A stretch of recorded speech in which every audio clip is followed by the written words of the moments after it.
வணக்கம் நண்பர்களே. இந்த பதிவில் நாம் பார்க்க இருப்பது திரு பொன்மாணிக்கவேல் அவர்கள் நேற்று ஒரு கோவிலுக்கு அவர்கள் விசிட் பண்ணியிருந்தாங்க. ஸோ அந்த கோயிலை அவர்கள் ஆய்வு செய்து அந்த கோவிலை பற்றி உள்ள ஒரு சில கருத்துக்களை, முக்கியமான கருத்துக்களை அவர் தெரிவித்திருக்கின்றார்கள் அப்படின்னு பார்க்குறோம். அவங்க என்ன சொல்லியிருக்கிறாங்க அப்படின்னு சொல்லி கேட்டீங்க அப்படின்னா, திருச்செந்துறை, ஸோ அந்த கோவில் இருக்கக்கூடிய இடத்தின் பெயர் திருச்செந்துறை. ஸோ திருச்செந்துறை என்பது எங்க இருக்கு அப்படின்னு கேட்டீங்கன்னா, சரியாக திருச்சியிலிருந்து, திருச்சிராப்பள்ளின்னு சொல்றோம் இல்லையா, திருச்சியிலிருந்து சுமார் ஒரு 14 கிலோமீட்டர் தொலைவில் இருக்கிறது. ஸோ 14 கிலோமீட்டர் சொல்லும் பொழுது எங்க இருக்குதுன்னா, காவேரி ஆற்றங்கரையில் இருக்கிறது. அந்த காவேரி ஆற்றினுடைய தெற்கு கரையில் இருக்கிறது. காவிரி ஆற்றினுடைய தெற்கு கரையில் இருக்கிறது. ஸோ இங்க சென்னையிலிருந்து நம்ம திருச்சிக்கு போனோம் அப்படின்னா வலது பக்கத்துல இருக்குது. சரிங்களா? சென்னையிலிருந்து நாம் திருச்சிக்கு போகும் பொழுது அந்த காவேரி தாண்டியவுடன் வலது புறத்தில் இருக்கிறது. காவேரியினுடைய தெற்கு பகுதியில் இருக்கிறது. அதை முக்கொம்பு அப்படின்னு சொல்லுவோம். அதற்கு அருகாமையில் இருக்கிறது அப்படின்னு பார்க்கிறோம். திருச்செந்துறை அப்படின்ற ஒரு ஊர். இந்த ஊர்ல பாத்தீங்கன்னா ஒரு திருக்கோவில் இருக்குது. இந்த திருக்கோவில் பாத்தீங்க அப்படின்னு கேட்டீங்கன்னா, சுமார் ஒரு 1000 வருடங்களுக்கு முன்பாக கட்டப்பட்ட ஒரு கோவில். 1000 வருடங்களுக்கு முன்பாக கட்டப்பட்ட கோவில். அந்த சோழ வம்சத்தில் கட்டப்பட்ட கோவில். இப்போ பாத்தீங்கன்னா, இவங்க சார் சொல்றது என்னன்னா, பொதுவாக ஆவணங்கள் அப்படின்னு சொன்னா, ஆவணங்கள் என்பது இன்றைக்கு டாக்குமெண்டேஷன்ஸ் இருக்குது. ஸோ இன்னைக்கு பாத்தீங்கன்னா டாக்குமெண்டேஷன்ஸ் டிஜிட்டல்ல இருக்குது, பேப்பர் வடிவத்தில் இருக்குது. ஸோ நம்ம ரிஜிஸ்டர் ஆஃபீஸ்ல டாக்குமெண்டேஷன்ஸ் இருக்குது, எல்லாமே இருக்குதுன்னு பாக்குறோம். பொதுவா அந்த பண்டைய காலங்கள்ல டாக்குமெண்டேஷன் அப்படின்னு சொன்னா என்னன்னு கேட்டீங்கன்னா, கல்வெட்டுகள் தான் டாக்குமெண்டேஷன்ஸ். அன்னைக்கு இருக்கக்கூடிய கல்வெட்டுகள் தான் அதற்கு சான்று. கல்வெட்டுகள் தான் அதுக்கு டாக்குமெண்டேஷன். பிரிட்டிஷ் பீரியட்ல பாத்தீங்கன்னா அவங்க இந்த நிறைய கல்வெட்டுகளை டாக்குமெண்டேஷன் பண்ணி வைத்திருக்கிறார்கள். பிரிட்டிஷ் பீரியட்ல அநேக கல்வெட்டுகளை டாக்குமெண்டேஷன் செய்து வைத்திருக்கிறார்கள். அவை எல்லாமே பாத்தீங்கன்னா இன்று ஒரு பாதுகாப்பு பெட்டகமாக இருக்கிறது. ஸோ அந்த கல்வெட்டினுடைய அந்த சீரியல் அடிப்படையில் அவங்க என்ன சொல்றாங்க, டாக்குமெண்ட் நம்பர் 321 அப்படின்ற அந்த நம்பரையும் சொல்றாங்க. அங்க இருக்கக்கூடிய அந்த கல்வெட்டையும் அவர்கள் ஆராய்ச்சி செய்து பார்த்திருக்கிறார்கள். பொதுவாக கல்வெட்டுக்களை, அந்த பழைய அந்த கல்வெட்டுக்களை பாத்தீங்கன்னா சரியாக அதை படித்து புரிந்து கொள்வது என்பது சாதாரணமாக இயலாது. அதற்கென்ற ஒரு பயிற்சி இருக்கிறது. அதற்கென்று தனியாக ஒரு படிப்பு ஒன்று இருக்கிறது. அது படித்தவர்கள் மட்டுமே, அந்த பயிற்சி பெற்றவர்கள் மட்டுமே அந்த கல்வெட்டுகளை வாசிக்க இயலும். அந்த மாதிரி ஒரு சிலர் தான் இன்னைக்கு தமிழ்நாட்டில் கல்வெட்டுகளை படிக்கக்கூடிய நபர்கள் இருக்கிறார்கள். ஸோ அந்த வரிசையில பாத்தீங்கன்னா பொன்மாணிக்கவேல் சார் அதுக்கு ஒரு பயிற்சி எடுத்திருக்கிறார்கள். அவங்க அந்த ஐடல் விங்ல இருந்ததுனால அவங்க அந்த பயிற்சியை அவர்கள் எடுத்திருக்கிறார்கள். ஸோ அவங்க சொன்னதை அப்படின்னா என்னால் ஓரளவு வாசிக்க முடியும் அப்படிதான் அவங்க சொல்லுவாங்க. ஏன்னா ஒரு புத்தகம் ஒன்றனை அவங்க காண்பித்து இதை படித்து பாருங்கள் என்று கூறினார். அந்த புத்தகம் பாத்தீங்கன்னா அது தமிழ்ல தான் இருக்குது. பட் அதனுடைய அந்த வாசிக்கும் பொழுது நமக்கு அதனுடைய அர்த்தங்கள், அநேக அர்த்தங்கள் நமக்கு புரியவில்லை. கல்வெட்டு சம்பந்தப்பட்ட ஒரு புத்தகம். நான் இப்ப என்ன சொல்ல வரேன்னு கேட்டாங்கன்னா, இந்த கல்வெட்டுகளை, இந்த திருச்செந்துறையில் உள்ள இந்த திருக்கோவிலினுடைய அந்த கல்வெட்டுகளை ஆராய்ச்சி செய்து பார்த்ததில் அது சோழ வம்சத்தில் உள்ள ஒரு பெண், ஒரு பெண் ராணியால் அது கெட்டப்பட்டது. ஏன்னா இப்போ பாக்குறோம் நம்ம இந்த ராஜராஜேஸ்வரம் திருக்கோவில் அப்படிதான் அவங்க சொல்லணும்னு சொல்லுவாங்க. ஏன்னா பெரிய கோவில்னு சொல்றோம் இல்லையா, தஞ்சாவூர் ராஜராஜேஸ்வரம் திருக்கோவில் அப்படிதான் அந்த கல்வெட்டுல இருக்குது. அந்த ராஜராஜேஸ்வரம் திருக்கோவிலை கட்டியது ராஜராஜ சோழன், நமக்கு தெரியும்.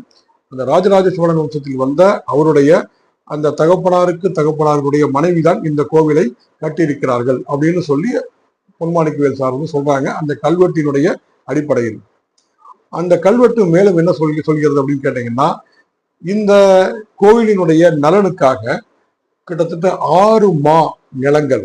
ஸோ பண்டைய காலகட்டத்தில் பாத்தீங்கன்னா இன்னைக்கு மாதிரி ஏக்கர் அப்படின்னா சொல்றது இல்லை, வேலி மா அப்படின்ற அளவுகள் தான் சொல்லுவாங்க. அந்த 6 மா அளவு அவங்க என்ன கொடுத்திருக்கிறாங்க, நிலங்கள் கொடுத்திருக்கிறாங்க. அதே மாதிரி அதற்கு தேவையான தங்கமும் கொடுத்திருக்கிறார்கள். அதாவது போதுமான அளவுக்கு அந்த இடமும் கொடுத்திருக்கிறார்கள். அந்த தங்கமும் கொடுத்திருக்கிறார்கள் அந்த கோயிலினுடைய பராமரிப்புக்காக. அந்த கோயிலினுடைய பராமரிப்புக்காக கொடுத்திருக்கின்றார்கள். அந்த பராமரிப்புன்னு சொல்லும் பொழுது பாத்தீங்கன்னா எல்லாமே அதை வந்துடுது. அதாவது அந்த கோயிலில் வந்து விளக்கு பூஜை பூஜைகள் நடைபெறுவதில் இருந்து அந்த மங்கள வாத்திய முழங்குவதிலிருந்து பொதுவாக வந்து பாத்தீங்கன்னா கோவில்கள்ல வந்து நமக்கு தெரியும் அந்த மங்கள வாத்தியங்கள் வந்து மிக மிக முக்கியமானது. அந்த நாதஸ்வரம், அந்த தவிழ், அந்த இசை சத்தம் அப்படின்றது கண்டிப்பாக அது இருக்க வேண்டும் அப்படின்றது. அந்த மங்கள வாத்தியங்களுக்காகவும் அந்த பூஜைகளுக்காகவும் இன்ன பிற அனைத்து அந்த பரிவர்த்தனைகளுக்காகவும் அவங்க என்ன பண்ணியிருக்கிறாங்க, அதெல்லாம் வந்து அவங்க அன்றைக்கு வழங்கி இருக்கிறார்கள். இது எல்லாமே இந்த கல்வெட்டுகளில் இருக்கிறது. சரி, இப்ப நம்ம டைரக்டா வந்து பாயிண்ட்டுக்கு வருவோம். என்ன அப்படின்னு கேட்டீங்கன்னா, இந்த திருக்கோவில் மற்றும் இது சம்பந்தப்பட்ட இடங்கள் கிட்டத்தட்ட 19,000 ஏக்கர் நிலம் வந்து அங்க வந்து விவசாய நிலங்கள் வந்து கொடுக்கப்பட்டுள்ளது கோவில்களில் அப்படின்னு பாக்குறோம். என்ன இப்ப என்ன அப்படி சொல்ல வராங்கன்னா, இந்த குறிப்பிட்ட அந்த ஏரியாவுடைய பகுதிகளைத்தான் வக்ஃப் என்ன சொல்றாங்க, இது எங்களுடைய இடம் அப்படின்னு அவங்க சொல்றாங்க. சரிங்களா? இப்ப என்ன அப்படின்னு கேட்டீங்கன்னா, அதுதான் இப்ப வந்து பாத்தீங்கன்னா அந்த பார்லிமெண்ட் வரைக்கும் அது வந்து அந்த விஷயங்கள் போய் அது வக்ஃப் ஒரு ஒரு ஒரு திருத்தம் சட்டத்தில் வந்து ஒரு திருத்தம் ஒரு மசோதா கொண்டு வரப்பட்டு அது இப்போ வந்து ஒரு சர்ச்சைகள் வந்து நீதிமன்றத்தினுடைய வழக்கில் இருக்கிறது பார்க்கிறோம். என்ன விஷயம்னா, இந்த மாதிரி வக்ஃப் வந்து இப்போ உண்மையிலேயே அவங்க வந்து அந்த முன்னோர்கள் வாங்கி இருந்து அவர்களது வக்ஃப் நிறுவனத்திற்கு ஒரு கொடையை வழங்கி இருந்து அது ஒரு வக்ஃப் இடமாக இருந்திருந்தால் அது நமக்கு அதை பத்தி எந்த ஒரு கேள்வியும் கிடையாது. சரிங்களா? ஏன்னா நம்ம வந்து ஒரு இஸ்லாமியர்கள் கூட நல்ல ஒரு சகோதரவ ஒரு உணர்வு தான் நமக்கு இருக்கிறது, அதில் மாற்று கருத்து இல்லை. ஆனால் இந்த மாதிரி ஒரு கோவில்கள் திருக்கோவில்கள் அப்படின்னு வரும் பொழுதுதான் அங்கே இந்த கல்வெட்டு ஆராய்ச்சி எல்லாம் செய்து நாம நம்மளுடைய அந்த டாக்குமெண்டேஷனை நம்ம ப்ரூவ் பண்ண வேண்டிய ஒரு கட்டத்தில் இருக்கிறோம். சரிங்களா? இது வந்து திருக்கோவிலுடைய இடம், இந்த நிலங்கள் எல்லாமே திருக்கோவிலுக்கு சம்பந்தப்பட்டது, இதற்காக கொடுக்கப்பட்ட தங்க நகைகள் அனைத்துமே திருக்கோயில் சம்பந்தப்பட்டது, கல்வெட்டுகள் இருக்கிறது அப்படின்ற விஷயத்த நம்ம ப்ரூவ் பண்ண நம்ம சொல்ல வேண்டிய ஒரு கட்டாயத்தில் இருக்கிறோம். அதனால்தான் இந்த வக்ஃப் சம்பந்தப்பட்ட விஷயங்கள் அவங்க சொன்னாலுமே, அதாவது சொல்லுவாங்க இல்லையா, அவர் போற போக்கல அப்படின்ற மாதிரி சொன்னாலுமே அதை வந்து டாக்குமெண்டேஷனை வெரிஃபை பண்ண வேண்டிய ஒரு கட்டாயத்தில் இருக்கின்றோம். ஏன்னா இங்க இந்த மாதிரி கோவில் இடங்கள், கோவில் நிலங்கள் இது எல்லாமே நிறைய வருகிறது அப்படின்னு ஒரு காரணத்தால தான். மற்றபடி அவர்களுக்கு வழங்கப்பட்ட, ஏன்னா இன்னைக்கு பாத்தீங்கன்னா இந்தியாவிலேயே கிட்டத்தட்ட அதிகமான இடங்களை வந்து வைத்திருப்பது வந்து வக்ஃப் அந்த இது அதிகமான இடங்களை வைத்திருக்கக்கூடிய அந்த லிஸ்ட்ல வந்து நம்பர் 4 லிஸ்ட்ல வந்து வக்ஃப் போர்டு வந்து இருக்குது நம்ம பாக்குறோம் நம்ம. சரிங்களா? அப்படின்ற பட்சத்துல நம்ம தமிழ்நாட்டில் இருக்கக்கூடிய இந்த ஆன்மீக ஸ்தலங்கள், கோவில் நிலங்கள், இத விஷயங்களை நம்ம வந்து இப்ப போக்கஸ் பண்றோம். சரிங்களா? இந்த நிலங்கள் வந்து பாதுகாக்கப்பட வேண்டும், அந்த கோவில்கள் வந்து பாதுகாக்கப்பட வேண்டும், அந்த கோவிலினுடைய அந்த பொக்கிஷங்கள் பாதுகாக்கப்பட வேண்டும், அதுல இருக்கக்கூடிய அந்த தங்க நகைகள் அனைத்துமே வந்து கண்டிப்பாக பாதுகாக்கப்பட வேண்டும். ஏன்னா அனைத்துமே புராதான தங்க நகைகள், புராதான ஒரு இருக்கக்கூடிய ஒவ்வொரு சின்ன சின்ன ஒரு பொருட்களும் பாதுகாக்கப்பட வேண்டும் அப்படின்றது. சரிங்களா? இதைத்தான் அவங்க பொன்மாணிக்கவேல் சார் வந்து அவங்க சொல்லியிருக்கிறாங்க. அப்புறம் அவங்க ரொம்ப வருத்தப்பட்டு சொன்ன விஷயம் என்னன்னு கேட்டீங்கன்னா, அவங்க வந்து அறநிலைத்துறையை வந்து சொல்லியிருக்கிறாங்க. என்ன சொல்லியிருக்காங்கன்னா, இந்த கோவிலை அறநிலைத்துறை கவனிப்பது இல்லை, இந்த கோவிலை அறநிலைத்துறை கவனிப்பதில்லை. இதே மாதிரி 90% கோவில்களுக்கு விளக்கு ஏற்றுவதற்கு சுமார் ஒரு 1 லிட்டர் எண்ணெய் கூட கொடுப்பதில்லை அப்படின்ற வார்த்தையை பொன்மாணிக்கவேல் சார் வந்து பதிவு செய்திருக்கிறாங்க. அதாவது எங்க வருமானம் மிக அதிகமா இருக்குதோ, எங்க ஒரு சிட்டிக்குள்ள இருக்குதோ அங்க மட்டும்தான் அவங்க ஒரு 10% கோயில்களுக்கு தான் எல்லாமே அவங்க செய்யறாங்க. 90% கோயில்களுக்கு வந்து 1 லிட்டர் எண்ணெய் கூட இந்த விளக்கு ஏற்றுவதற்கு அவர்கள் கொடுப்பது இல்லை. என்ன அந்த பூஜைகள் எல்லாம் அந்த நடைபெறுவது வந்து அங்க இருக்கக்கூடிய அந்த இந்த மாதிரி ஒரு சிவனடியார்கள் இது மாதிரிப்பட்ட நபர்கள் மூலமாக நடைபெறுகிறது அப்படின்றது சொல்றாங்க. அப்புறம் இன்னொரு வார்த்தை என்ன பதிவு பண்றாங்கன்னு கேட்டீங்கன்னா, 95% கோயில்களில் இந்த மேல வாத்தியங்கள், மங்கள வாத்தியங்கள், இந்த மங்கள வாத்தியங்கள் எதுவுமே வந்து இசைக்கப்படுவது இல்லை அப்படின்னு சொல்றாங்க. அதாவது ரொம்ப ஒரு பீக்கான கோவில்கள்ல, பிஸியான கோவில்கள்ல மட்டும்தான் இந்த மங்கள வாத்தியங்கள் இருக்குது, இது மாதிரிப்பட்ட கோயில்கள்ல வந்து மங்கள வாத்தியங்கள் இல்லை அப்படின்றத சொல்றாங்க. ஏன்னா அந்த மங்கள வாத்தியம் இசைக்கப்பட வேண்டும், அதாவது மங்கள வாத்தியம் வந்து அந்த இசைக்கப்பட வேண்டும் அந்த கோவில்களில். அந்த நாதஸ்வரம் மற்றும் அந்த தமிழ் சம்பந்தப்பட்ட கலைஞர்கள் அங்க வந்து இருந்து அதை வந்து இசைக்கப்பட வேண்டும், அதுக்குன்னு சொல்லி ஃபண்டு வந்து அலாட் பண்ணணும், அதெல்லாம் எதுவுமே பண்ணல அப்படின்ற விஷயத்தையும் பொன்மாணிக்கவேல் சாரும் சொல்றாங்க. ஏன்னா அந்த கல்வெட்டுகளில் அதற்காக இடம் கொடுக்கப்பட்டிருக்கிறது, அதற்காக தங்கநகைகள் கொடுக்கப்பட்டிருக்கிறது, எல்லாமே கொடுக்கப்பட்டிருக்கிறது அப்படின்னு சொல்றோம். இப்ப இன்னைக்கு இதனுடைய மேனேஜ்மெண்ட்ஸ் எல்லாமே எங்க வந்துருச்சு, அறநிலையத்துறையுடைய கையில் வந்துவிட்டது. முதல்ல பொதுவா வந்து அறநிலையத்துறை எப்படின்னு கேட்டீங்கன்னா ஒரு சூப்பர்வைசர் தான் ஆக்சுவலா. ஒரு அது அது வந்து ஒரு ஒரு அது அவங்களை வந்து ஒரு கண்காணிப்பு தான். அதாவது ஒரு பிரச்சனை வந்தால் உள்ளே நுழைய வேண்டும். அதுதான் அறநிலையத்துறை ஆரம்பிக்கும் பொழுது ஏற்பட்ட ஒரு சட்டம், ஒரு சட்ட வரைவு. ஆனால் இன்று முழு கண்ட்ரோலுமே அறநிலையத்துறையிலே கையில் இருக்கிறது அப்படின்னு பார்க்கிறோம். ஸோ அறநிலையத்துறையினுடைய கையில் இருக்கும் பொழுது இந்த கோவில்கள் முறையாக பராமரிக்கப்பட வேண்டும். சரிங்களா? அது பராமரிக்கப்படவில்லை அப்படின்ற ஒரு கருத்தை திரு பொன்மாணிக்கவேல் சார் வந்து சொல்லியிருக்கிறாங்க. அப்புறம் என்ன சொல்றாங்க அப்படின்னு சொல்லி கேட்டீங்க அப்படின்னா, இந்த பொதுவாக ஒரு நாளைய வருமானம், அதாவது சுமார் ஒரு மாதத்திற்கு வந்து இந்த மாதிரி வந்து கோவில்களின் மூலமாக அறநிலைத்துறைக்கு சுமார் ஒரு 55 கோடி வரை வருமானம் வருகிறது அப்படின்றது சொல்றாங்க. ஏன்னா இது போக வந்து பாத்தீங்கன்னா இதர இன்ன பிற நன்கொடைகள் இது எல்லாமே சொல்றாங்க. அப்புறம் வந்து நிறைய கும்பாபிஷேகங்கள் நடைபெறுகிறது.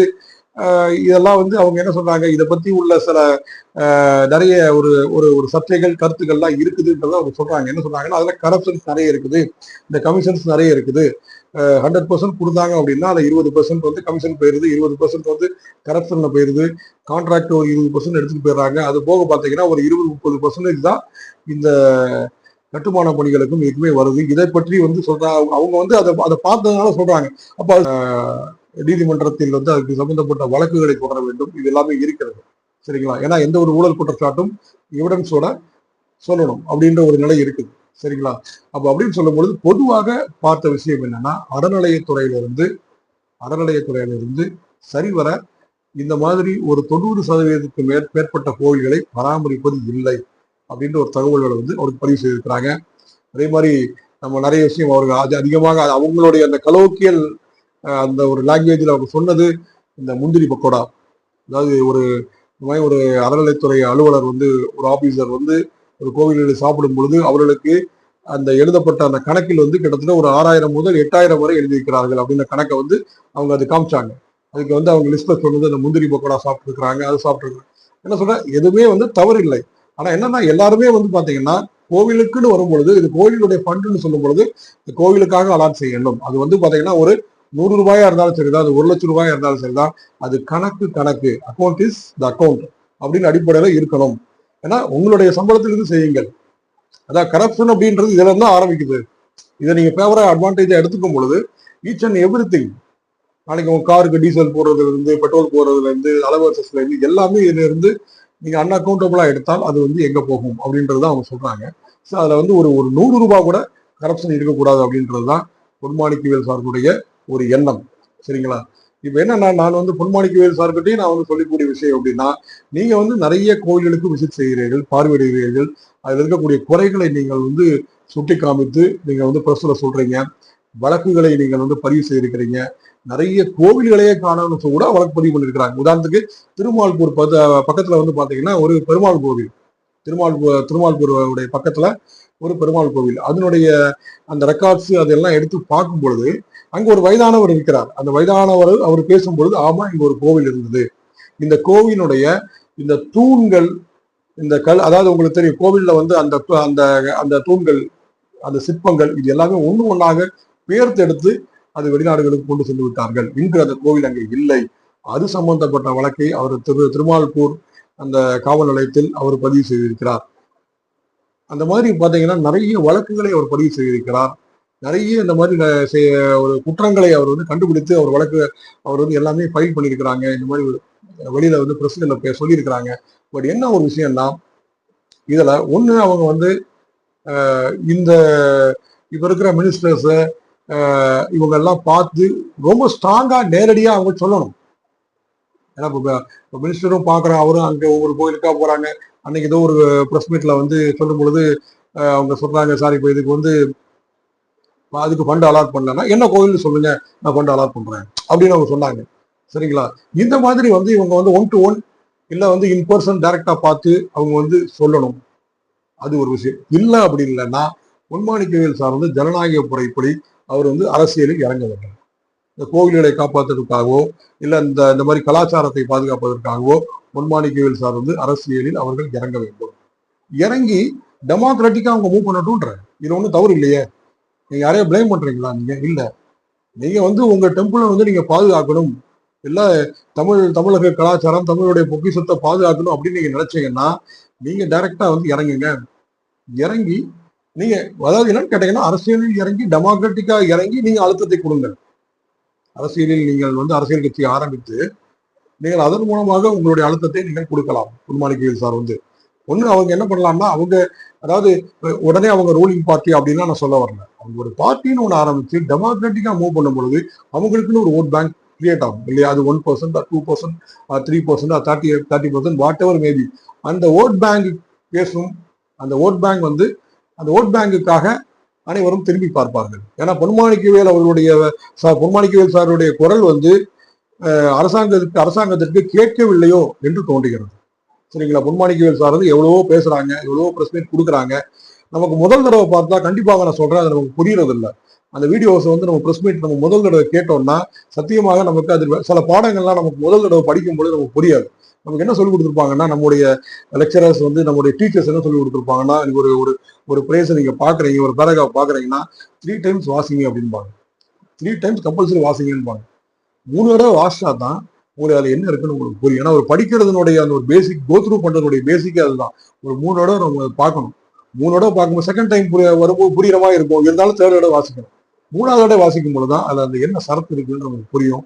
நமக்கு அதை பத்தி உள்ள ஒரு ஒரு புரிந்துணர்வு, ஒரு நாலேஜ் நமக்கு கிடைக்கும். நம்ம அதை பத்தி நம்ம டிராவல் பண்ண முடியும்.